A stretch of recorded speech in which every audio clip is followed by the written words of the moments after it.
The Things We All Carry is a podcast about first responders and their stories surrounding trauma on the job.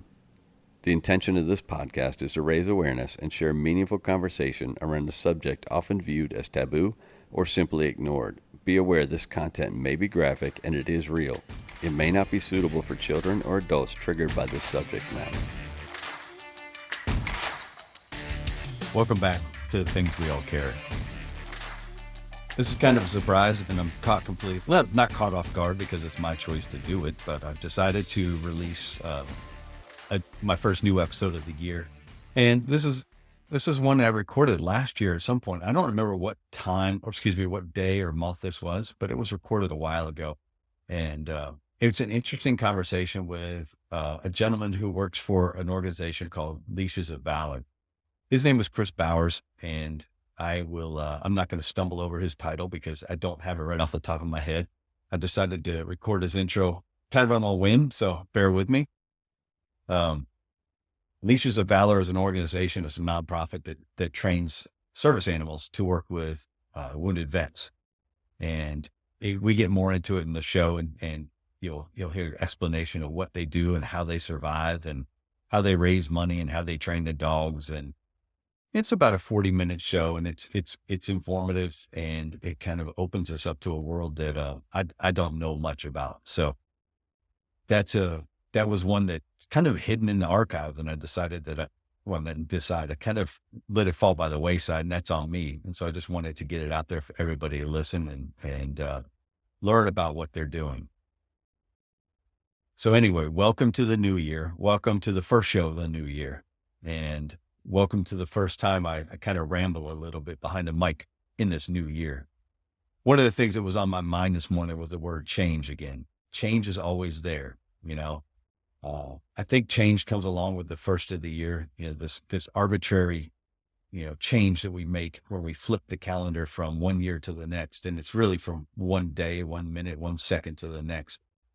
It's an arbitrary thing because a new year doesn't mean anything. The only thing that it means is that calendar starts over.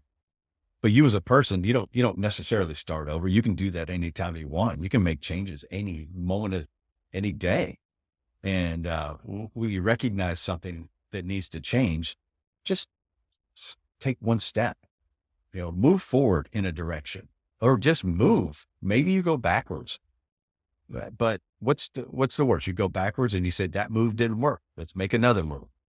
Take consecutive moves and they propel you forward a little bit. I'm there, I'm there. I'm trying to take a move here and a move there, trying to make a couple of modifications and changes and start to find my way into that forward momentum. And I think it scares me. It scares people in general because change in general is scary. We're creatures of habit. And if you're going to tell me you're not a creature of habit, I'm going to call you out. I'm going to call you a liar. I think that it's very convenient to say, oh, I don't have those habits. I don't have those patterns. We all have them. I know that you go into the fire department, you go into your job every day, or the police or military, you go, the best thing about this job is you never know what's going to happen. I call bullshit on that. We know what's going to happen for the most part. We're going to go in, we're going to check out our ribs. We're going to get our gear ready. We're going to go eat some breakfast or lunch or whatever it is, whatever time it is you do shift change. We're going to train a little bit. We're going to work out. We're going to run a few calls. You might get lucky, quote unquote, and get a fire. You're probably going to run a bunch of EMS and a lift assist here or there and some fire alarms and, whatever your department specializes in. But it's not a lot of change. It's not a lot of, there's not a lot asked of us in our 24-hour days or 48-hour days or 36-hour days, whatever you're doing. It's a pretty good job. It's a pretty easy job overall. If you think about it, we go to work, we work out, we eat, we train, we do some computer work, we interact with each other. We might watch a little bit of sports on TV, and then, we call it a day and we run whatever calls come our way. In those calls, there are challenges, but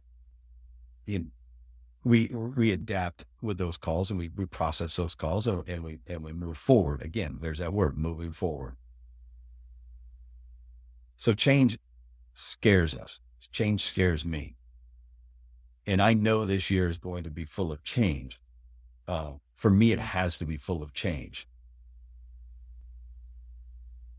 I can stop feeling stagnant, and I can start to make that movement. And so I'm looking forward to that with a bit of reservation and maybe a little dash of trepidation. I'm looking forward to it. And I don't know what that change is going to bring specifically. In general, I have a pretty good idea what change is going to bring. And you guys get to go along for the ride. You get to hear me on these intros, or when I do a surprise pop-up episode, maybe just me talking. You guys get to hear it. You get to see it. You get to watch it evolve. You get to watch my success along with my failure. That's part of the problem. Not part of the problem. That's part of being out there, of having a voice and having a platform. I don't want you to think it's all roses, because it's not. I think that I've been pretty open that things have been rough.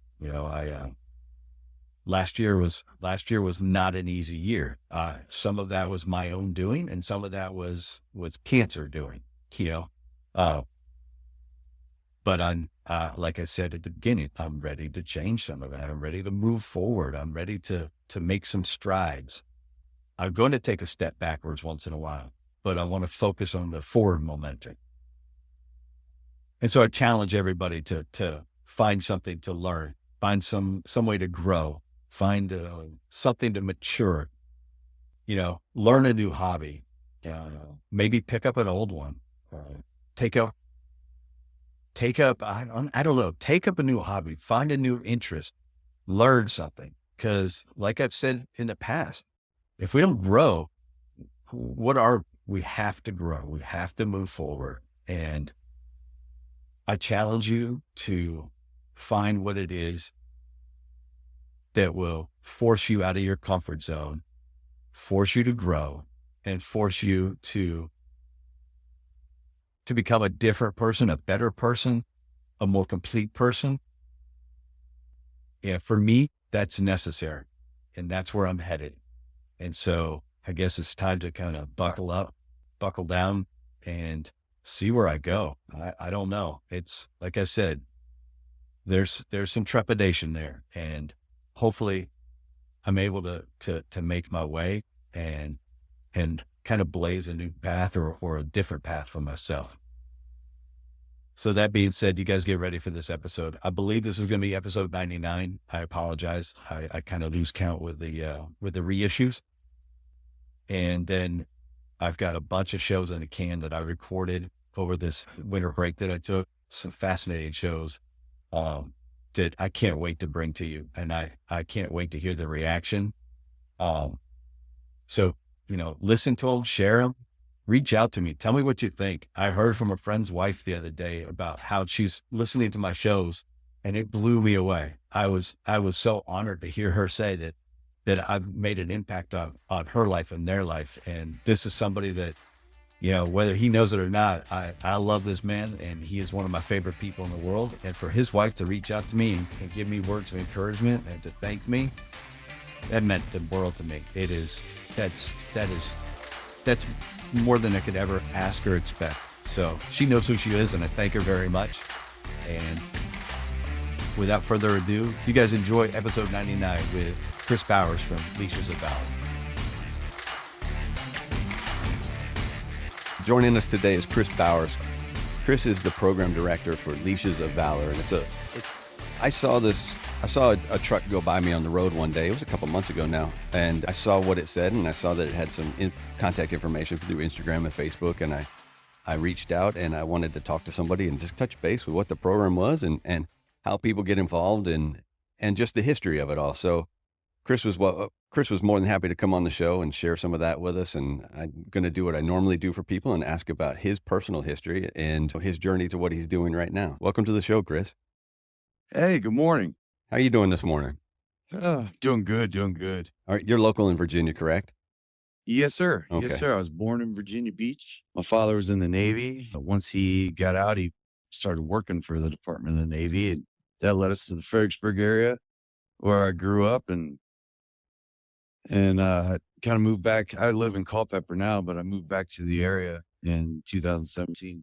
I've been here ever since. And in person, I had no idea, so I apologize. Yeah, I'm close. I live right off of Route 3 outside the town of Culpeper. Yeah, we're very close then because Route 3 is the exit I take to get home. So we're very close. Maybe another time we can meet and talk. Tell me about growing up. You said you're born in Virginia Beach. Your dad was in the Navy. Where did you go from school? What was school like for you? Did you go to college? Did you go straight to the military? What was it like for you? Tried college like everybody else. It just wasn't for me at the time. Listed in the Marine Corps 2014. Life is a funny way of leading back to where it all started. I was injured in Iraq in 2008. Ended up losing my lower left leg due to nerve damage, limb salvage. Was failed. Spent quite a few years at Walter Reed where I met the founder of Leashes of Valor, Jason Haig. So full circle, Jason and I became great friends. We connected to the game of golf through hunting, our passion for helping our service members. Jason and I had incredible opportunities with several different nonprofits while we were rehabbing, and it showed us that we need to do more. We need to fill more gaps. That's where Leashes of Valor started for him, was his service dog, Axel, who we just recently lost. He gave him the ability to get back out there and live his life and help others and share his story and inspire people. And I think that's where Leashes of Valor came from. And in essence was that feeling of these animals can help more than people realize. And we have to make it more available for those people who need them the most. So that's what Leashes of Valor does. We're a 501c3 national nonprofit that raises service dogs for injured and disabled veterans that suffer from PTSD, traumatic brain injury, and MST. So I have a couple questions for you, and I'm not going to get into specifics about the injury. And obviously, you said what you said. You lost a lower limb. What what is that process like coming back to Walter Reed? Because you said you spent a couple of years there, correct? Yes, So yes, sir. Howard. what is that like for you guys coming back from there and having to spend a couple of years there? So it'd be way worse if we weren't all together. Obviously, I believe that everything is fluid. It doesn't really matter on circumstance. Pain is pain. Experiences are experiences. And those feelings, those emotions, they're all relative. What I experienced in the hospital, you PT every day with everybody. You're constantly with guys that are going through the same thing you're going through. The experience of being in that environment, like, you really can't feel sorry for yourself because you're constantly reminded that there's other people dealing with worse things. Like, one of my best friends is a bilateral above knee amputee. And the things he does, like, he plays golf on his prosthetics. The things he does inspires me. That's where I found my niche in this programming, is creating events that fundraise for the mission, but that also provides opportunities for these guys to get out and golf, to play disc golf, to kayak, to fish, to be in the outdoors with their families. Our outdoors program does serve first responders and their families, as well as veterans and their families. We try to fill as many gaps as we can. What are the recovery process in the stay at Walter Reed to me is a foreign thing because I was never involved in it. Obviously, is that all wraparound services up there, and is it all military? Do they have some civilian entities coming in and working with these guys, or how is that programmed up there When I was there, we were at the old Walter Reed down there in actual DC. instead That's of where all Bethesda? Bethesda's yeah. where it is now, correct? So correct. The Marines. So back at that time, the Marines, any type of like serious injury, that went over to the Walter Reed unit, and we were there until it went back to the new Walter Reed, which is at Bethesda. But like, it's tough for us because we always knew it was Bethesda Naval, and now it's Walter Reed National Medical Center, I think. So, like, it's incredible the facility that they built versus what they had back then. The process, they have teams, like literal teams of wound care, teams of like just rehab, OT, PT, prosthetics, walking labs. It And then you have the actual military physical therapists, rehab specialists. I mean, it was just droves of people, just, I think there were doctors upon doctors upon doctors. It was incredible the amount of resources they threw at that during that time. And so you spend a couple of years up there, you meet Jason up there, and these thoughts and these ideas come to him and to you. Obviously, you figured there's a spot here to give back, correct? Correct. I went into sports. I went into golf. That was where I found my home. Golf's taken me all over the world. It's incredible to see how much golf can impact anything. Just the fundraising aspects of it. Everybody can have a good time being outside playing golf. And we've really found that if we can provide that opportunity, like these veterans, these people that are struggling, they'll come out just to play with some puppies or just to play some golf or to be entered back into the community, re-engage. That's what we're looking for, is to provide re-engagement opportunities where these people that are struggling can come out. And so the dogs that you train, and I want to get a little bit later on, we'll get into that process of the training a little bit. Jumping around here. No, that's fine. And like I'll caution the audience, this is the first time you and I have spoken at all. So we're truly just going on the fly here today. So bear with us. We're going to get this story out. You're not doing just PTSD. It's traumatic brain injury as well. Are you doing service dogs for physical disabilities as well? Yes, of course. So the way we raise our service dogs is it's an 18-month process of training them for like general purpose, emotional, physical reinforcement if necessary. People who have anxiety disorders, they tap their foot or something, like we can train the dog to put their head on their lap to get them to take the attention off of what's bothering them. There's different ways. I don't get into the canine side of this house. We have a team of trainers that train our dogs. Like we just took possession of 6 12-week-old puppies, golden retrievers that we're going to train up. If you're close, our facility is right down on Old Plank Road off of Route 3. Yeah, So that's very close. I could take you down and show you the whole thing. Oh, I would love that. Yeah. And if we can work out a time, I would love to do that and see some of that and talk to some people. Sure. Absolutely. Going back to what you were asking, our dogs are for emotional support and stability. For physical things, you're talking about a bigger breed of a dog, right? If you need for stability and stuff like that, we normally do golden retrievers and labs. We probably look at a bigger breed for those cases, but we're not directly involved in like mobility assistance. We're more on the psychological side of the house. That answers the question perfectly, because I just wasn't sure and I wanted to clear it up. So you focus on fundraising through like you mentioned, golf and outings and such. Yes, correct? sir. Yes, sir. My goal is to provide the funds for the dog program and to provide opportunities for veterans and first responders. All right. So you just said you got a litter of puppies, and it's going to be 18 months that they're going to train up to work with veterans. Yes, sir. What is the process for the veteran then coming into this situation? Do they reach out to you? Do you find them by outreach to places like Walter Reed, or what are you doing? How is that handled? Yeah, so we have an application process. We try to forward everybody to our website. We have a incredible website that has all of our resources on it, all the stories. Like you can follow the journeys of our dogs, the warriors that we've teamed them with. One of our biggest impact statements we have is one leash saves 2 lives. And that goes back to our nature of, we love to adopt dogs. Like we love to go find those dogs. There's a billion dogs on this planet and they need good homes. And any dog we feel that has the temperament for it can be trained to change somebody's life. That leash can change a service member's life, and it can also change that dog's life. And we've noticed that these dogs just crave working. They love putting that vest on. They love going out and serving. And then at the end of the day, you take the vest off and you have the best pet ever. So and that's a good question too, because I've always wondered that at what point do these dogs get that chance to be a pet?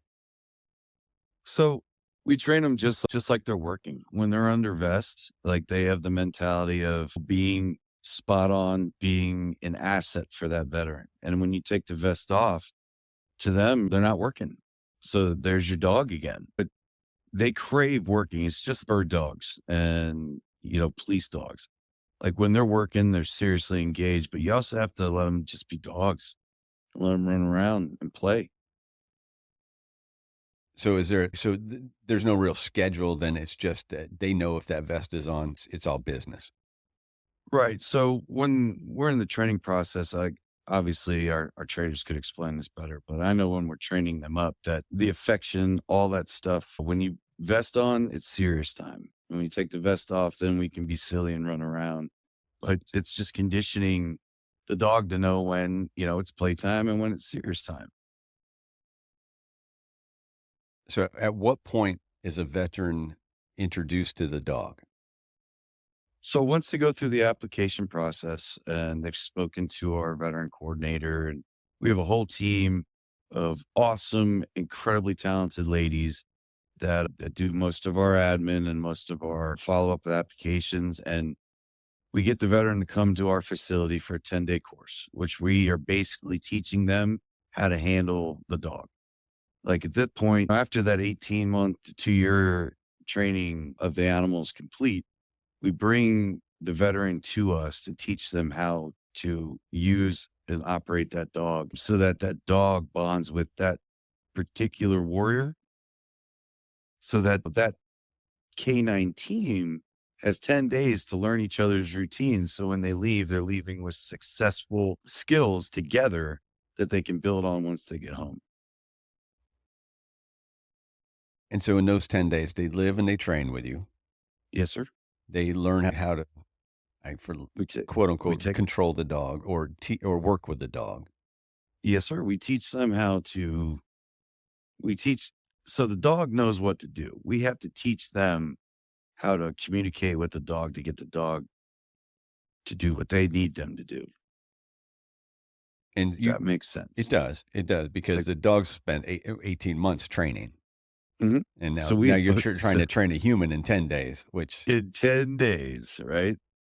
So we take them out in public. We'll take them to the mall down in Fredericksburg. We'll take them to Lowe's, Home Depot, Costco, like just normal things. Like these dogs have been around. Some of our fosters work at the local schools. So they've been around kids. They've been around the bus noises, the trash can, like the trash trucks, that the things that bring up anxiety, like the dog is going to remain calm. So it's almost reassuring the veteran that you can go to these places and this dog is going to be just ready for you. yeah, because So we do a lot of walkthrough over those 10 days of like teaching that veteran how to handle the dog. I imagine for these veterans coming back that there's some very specific triggers that they're going to have that from their PTSD and their anxiety or the TBI. Mhm. And I'm assuming it's things like noises and lights and smells, maybe even. The dog can sense that there's that anxiety, and like you said, if they're sitting down, they might put their head in their lap. But you're out in public, what does that dog do at that point? Like I said, I'm not one of the trainers, but what I've seen is the dog will brush up against the leg, try to gain the attention back to him, because that dog is going to be trained to always be looking up at its handler, waiting for commands. And if the handler's not making eye contact, the dog's going to make the handler have eye contact, pulling the leash, going for the hand, anything to distract, pull them away from what they're experiencing. Yeah, so it's almost Like, and I should have prefaced our conversation before we even started that my background is with human behavior. I've been a firefighter for 10 years, but before that I worked with kids and families with experiencing autism. And so I was a behavior specialist and applied behavior analysis. So I would see that as almost just, it's an interrupter of that behavior. The dog is there to interrupt and redirect. yes, yes, pet me instead of trying to pull you out of that panic or out of that anxiety. I think they're called triggers. Like once the dog feels that, And as an amputee, it's really good. I practice. I'll help them out. Like I'll tap my foot. The dog will lay its head on my foot to try to get me to stop tapping it, if that makes sense. No, Like I really can't get into the psychology if it's out of my lane, but that's what I've seen. no, it does. It makes total sense. I just wasn't sure of what actions the dogs were or were not trained to take, and if there was anything specific, or is that something that comes with time when the dog works with the veteran and the veteran works with the dog and they get to know each other? Correct. I think the molding process does a lot. If a guy has night terrors, obviously you can't train that. If a guy has night terrors and that dog just maybe puts her head on his leg when he's sleeping and that pulls him out of it, or tries to snuggle up to him to get him to come out of it. Like these dogs are so loving, and the amount of love that's put into them throughout these 18 months through the foster, through our trainers, it's through the staff and the families that are involved in Leashes of Valor. Like all that love is going to eventually lead somewhere, and it leads to that veteran. You talk about that bonding. Our canine teams it's incredible how quick they bond and how like tight that bond is. And we have testimonials all over. Yeah, we just lost Chris. We'll get him back on the air real quick here. That's unfortunate. Hold on one second. Recent. Boom. Hello, you've reached your voice.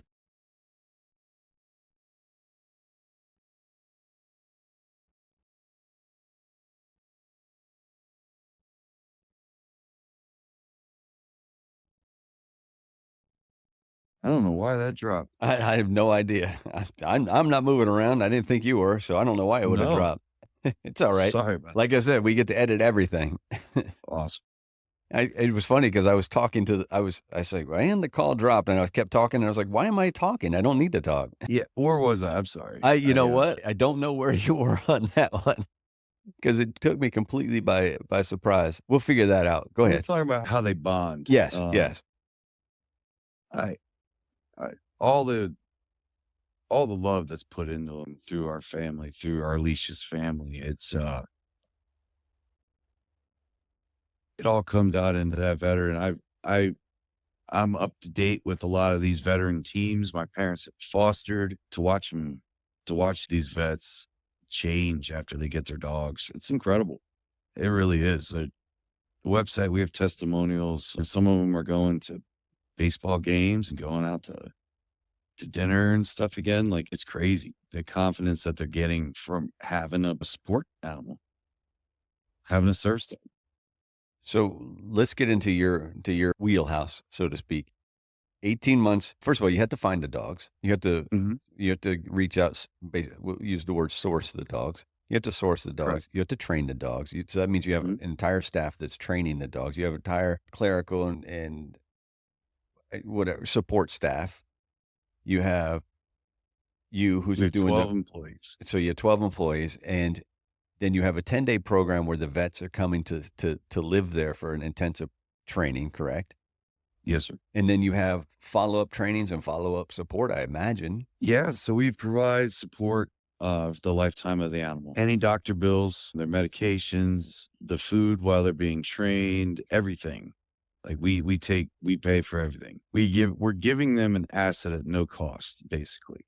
That's what I was We're gonna trying, there's no cost to them, correct? there's no cost to them. They've done enough. So they've paid dearly for this country, and we refuse to give them something that it's like a car payment. Like we refuse to do that. So we provide, like I said, everything for the life of the animal. And we make sure that they're taken care of. We make sure that all the work that we've put into them, the dogs are maintained, they're reassessed over a certain period of time to make sure they haven't lost a step, that they're still continuing to learn and train. So from that first day that you find a dog to the day that we'll just cap it at the day that the veteran goes home with the dog. What's the cost per dog? It's around 25,000. Okay. And you said you just received how many new puppies? 6. So that's a chunk of change. Yeah, this litter is unique. It's actually 2 litters. We were lucky enough to have contacts in the community, and there was a situation in Orange County where there's 27 dogs under the age of 13 weeks. The owner's elderly, couldn't deal with it. We went and assessed, and we rescued 6. That's what we thought we could handle. 6 12-week-old golden retriever puppies is a mess, I can only imagine. but we look at it as it's an opportunity. Like I said, we changed facilities. We have a brand new facility on Old Plank Road, and it's designed to be like a puppy boot camp where the dogs will stay there. They'll train together. Like the facility can be self-maintained where we don't have to be running around all over the place and burning resources that way. We could do everything in-house. And I loved it. Yeah, if you have time to come check it out and see what we're doing, we're trying to make it a more streamlined process where we can provide these dogs without jeopardizing our quality over quantity. So when you say $25,000 per dog and you just get six dogs, we can all do the math. We know what that's going to equal up to. Then obviously you're fundraising all through the year. You're not waiting for a dog to come along and say, okay, now we need to raise money, because your job is to have that money ready when the dog comes and to have everything Exactly. funded. So Right. year round, what are you guys doing? Yeah, I know you said the golf outings. What else are you guys doing to raise money? Hey guys, quick break right here just to check in and thank each of you for listening to the show. Your support has been paramount, and I appreciate all of you. I have one request, though. I need you to share the show with everyone you know. Help me get the word out and spread these stories as far and as wide as we can. While you're at it, please leave a review of the show wherever you happen to listen. Feel free to reach out to me at any time to share your story, to talk, or to pass on suggestions. Let's get on with the rest of the show. This is what I really want to hear about, because I know that we can get people to donate as well, and I'm sure you have that option. Yeah, we survive primarily on corporate and personal donations. And monthly donations, when we do events, some people donate. Our chief fundraiser is the Valor Cup. And the Valor Cup is a 2-day golf tournament where a team of veterans plays against a team of sponsors and host club country members. We've made it competitive to where the country club has tournaments throughout their year to select their team. The sponsors, obviously, with the sponsorships of the event, they have their spots to play. And then we do 3 qualifiers through the South, trying to qualify between 200 and 300 guys for a 12-man team to play against them. So our chief fundraiser, obviously, we have sponsor decks. There's a ton of different sponsorship opportunities for the Valor Cup, but we also have the Road to the Valor Cup, which is our qualifiers, our outreach, our fundraising tournaments, things like that, where a corporate donation could lead to signage throughout the entire thing all over, North Carolina, South Carolina, and Virginia. So my job is to actively fundraise. So I've built these programs out to where an annual sponsorship costs this much, and this is what you get for it. And we have all the sponsor text built out. We can provide you with all that information. We do basically all of our fundraising is through our website. I know that they run specials, especially through the major holidays, where a donation can get you a nice stuffed animal present or adopt a dog. We're always actively looking, for those next opportunities to partner and to fundraise. What kind of, I got stuck there for a second. See, this is why I'm able to edit, because sometimes I get hung up on my words. I apologize. I worked last night. I'm tired. I got off at 6 this morning, so I'm tired. Work tomorrow. So day 3 is tomorrow, so it's been a long week already. I can just keep running my mouth. One of the biggest things we're doing right now is the renovation of the property we just bought. There's a ton of different sponsorship opportunities there to, buy a room, donate a bedroom set for one of the veterans to stay in, donate a couch, donate kitchen appliances. We needed to be closer to our community because our facility used to be out in Caroline County and it was just too far away. Yeah, that becomes a little prohibitive for people who, first of all, with some disabilities, Yeah. with limited access to resources, maybe. Yeah, that does become a bit cumbersome for the vets, huh? It's 45 minutes one way. Now it's 10 minutes. We do take veterans from all over the country. It's not just the local Virginia guys. So being able to fly them in, house them, it's all, as program director, like I have to look at everything as dollar bill. And if I can save on housing, just hotels, rental cars, like we have branded vehicles. You've seen a couple of them. Those are all personally owned vehicles that we've branded just to spread the word. And they're your vehicles, or those volunteers driving those vehicles around? No, those are personally owned vehicles that we branded just to help our cause. And yeah, I wish we were bigger.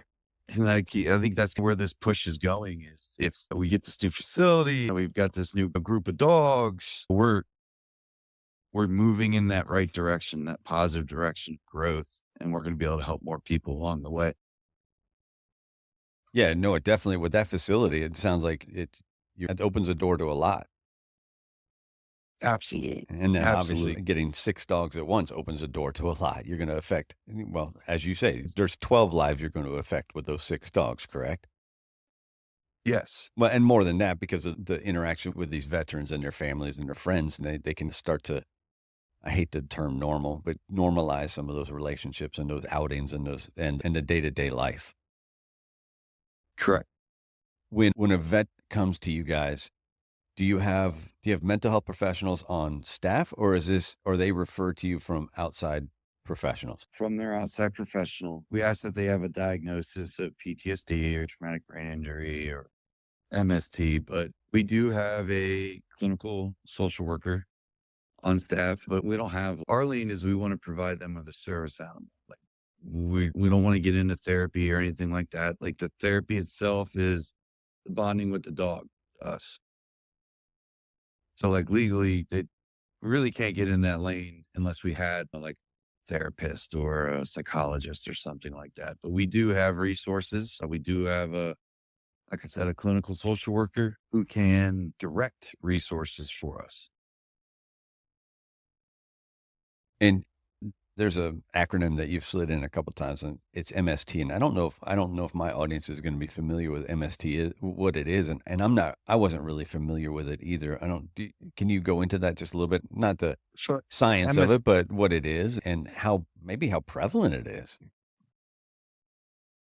so MST refers to military sexual trauma. And I think it's more prevalent than we realize or reported. That's something that we graduated a sixth female, like the first ever female only class a few years ago. Um, all MST survivors, and it's one of those things that we're proud to get into this side of it, but we're trying to fill gaps where we see them, and I I I feel like everyone deserves the opportunity to have one of these dogs. And that's where we're open. And we're open to, like I said, we're moving into first responders as well. Where there's a need, we're going to fill it. How was that move to first responders? Like, is that something that's current, or is that planned? So that's planned. Like I said, our outdoors and our golf and all of our things are open to first responders. We are noticing that the trauma, like I said, it's all relative. So the trauma that you're experiencing here at home, it's like the same feeling, just different, I guess, localities. It's the same things that our veterans are dealing with. And that's what we've been realizing the last couple of years is that our first responders, like we always worked with NYPD when we were up doing the Steven Stiller tunnels, the towers, and when we were doing rehab stuff. We never really put it together that we're all suffering the same way. Like we can help each other because it's all the same community. It's those who choose to serve. It's funny you say that, because one of my taglines for the show is, and I don't use it enough, I should use it more, is that your trauma is unique, but your story is universal. And it's what you're just saying. Trauma hits us all differently, but we can share how it hit us and how we recovered, and what we're doing now to recover from it. And that's what the universality of that universal aspect is. It's that we're all doing this. We've all experienced something in these lines of work. And the degrees don't really matter. It's how it affects you as on a day-to-day basis. I agree. So so I guess that was just, I like that you said that because it's true. We are all experiencing something, whether it's from service time in Iraq, Afghanistan, or it's from witnessing an infant die in front of you and not being able to save its life. Their traumas are there, and it affects us all somehow. 100%. And the aftermath of that, I think, could be sometimes the spiral, sometimes having the courage to go to therapy and then sticking with it and seeing a result, or maybe having to change providers. And then we all struggle the same trying to find answers, but they're out there. Yeah, and that's the purpose of the show, is to show people you're not alone. Yeah, we all have some degree of this. We've all experienced some stuff. And like you said, whether it's a cop, a firefighter, a medic, a trauma doctor, a nurse, veterans, active duty, we're all seeing stuff that really you're not supposed to see. And your brain doesn't want to have to deal with it. And so in it together, and our survival is linked together as well. I, yeah, I was touched by 100 people at least, from in medevac, from Marine Village all the way to launch tool, all the way back to the US. I'd never met before, cared for me like I was their own the whole way back, and continued to care for me years after. I'll never be able to thank them. I don't even remember their faces, to be honest with you, but yeah, service. Like, they don't know me, and they did all that for me. I can't imagine. I can't imagine what they go through when, like you said, you lose one. There's nothing you can do. It's a weight, but over time, I believe that weight can be lessened. Oh, it can definitely be lessened, and you can learn from it, and others can learn from it. And that's my goal completely, is to bring that information to people and let people know they're not alone. And that's exactly what your program is doing, is letting these veterans know they're not alone, and there's some support, and here's a very physical piece of support for you. Yeah, I love how you just said that. You're not alone, and that's what this facility is going to be about. And like when you say you're not alone, I think of Axel and Jason, our founder. Like, we just lost Axel he was 13 years old. He saved Jason's life. And I'm lucky because he gave me my friend back, brought him out of his basement, built him up in Jason's tour. The things that he does now, he continues to serve. He was a captain in the United States Marine Corps, and he's still leading. And that service never ends. Like you say, you're not alone. Like, we want this facility. If you want to volunteer, if you want to get involved, like, you can come. We need people to cuddle these dogs. Like, we need people to help us. We want to be more engaged in the community. Like, if you're up in the air about getting a dog, become a foster.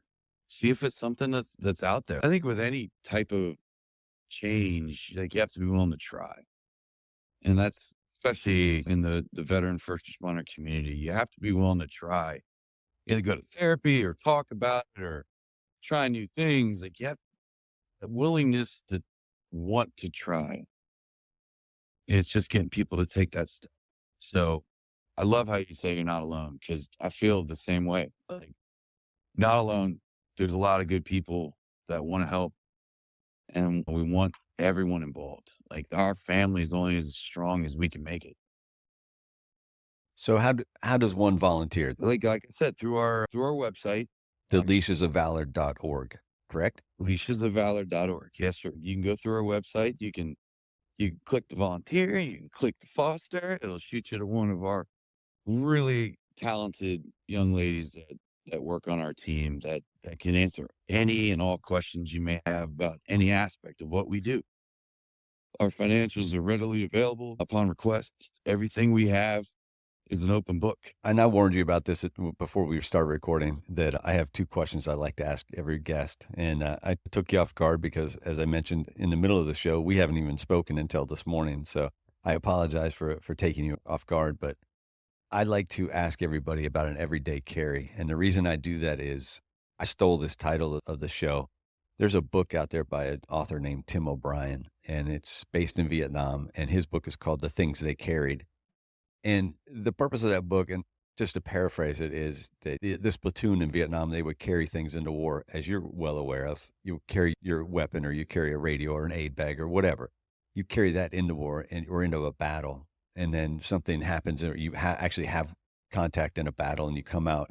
You're obviously coming out with something more than what you carried in, and that's more of that emotional stuff, the traumas, the experiences. They stay with you. They stick in your soul for life, basically. And so from that book, I stole the title of my show, for The Things We All Carry.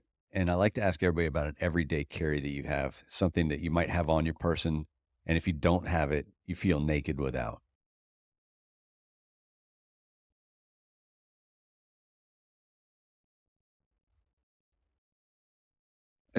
Yeah, I don't really carry anything with me, like actual, like a physical object. Do you have your own dog?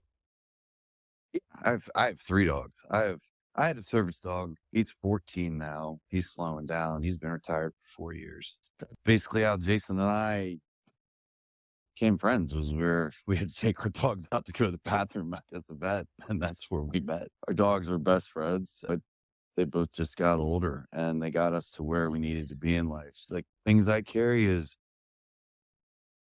for me, no matter what I do, no matter how I try to do things, like, I just keep losing people. I just keep losing friends. I lost Bradley Pierce in January.